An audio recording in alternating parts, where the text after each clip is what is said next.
Hello, this is a reading of Rita Dove's My Mother Enters the Workforce, published in 1999.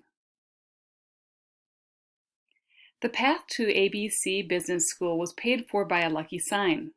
Alterations, qualified seamstress, inquire within. Tested on sleeves, hers never puckered. Puffed or sleek, Lego or raglan, they barely needed a damp cloth to steam them perfect. Those were the afternoons.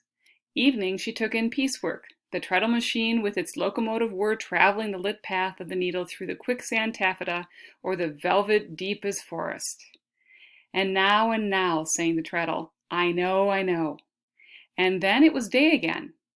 All morning at the office machines, their clack and chatter, another journey, rougher, that would go on forever until she could break 100 words with no errors. And then, no more postponed groceries and that blue pair of shoes.